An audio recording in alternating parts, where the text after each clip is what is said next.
আগত পানীটো আহি লওক।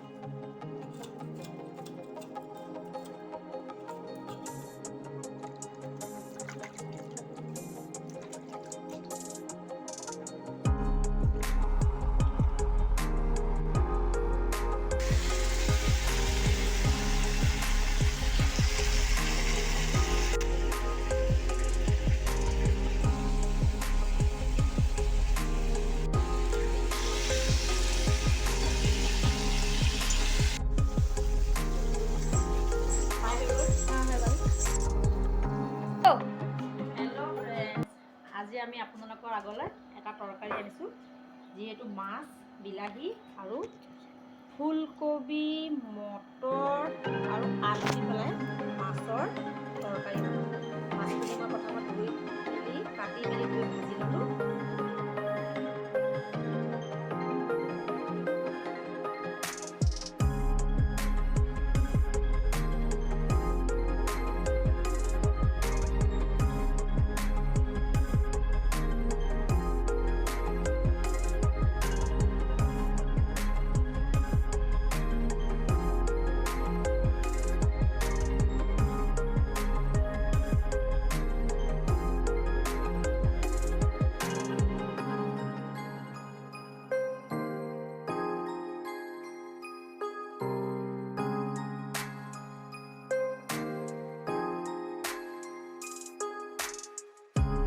ফুলকবি, মটৰ আৰু আলু দি মাছেৰে সকলোৱে খাইছে, আৰু আজি মোৰ দৰে বনাই দিব খাবচোন ঘৰত।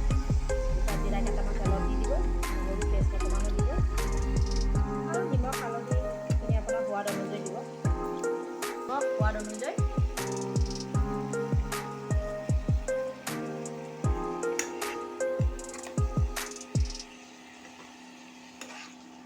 মিহলাই ঢাকি দিম। এতিয়া মই 5 মিনিটৰ কাৰণে ঢাকনিটো মাৰি দিম। এতিয়া মই ভাজি থোৱা মাছখিনি তৰকাৰীখিনিৰ ওপৰত দি দিছোঁ। তাৰপিছত আৰু 10 মিনিট পিছত তৰকাৰীখিনি হৈ গ'ল। সেইটো চাওক, মাছ দিয়াৰ পিছত ধুনীয়াকৈ হৈ আহিছে, হৈ গ'ল।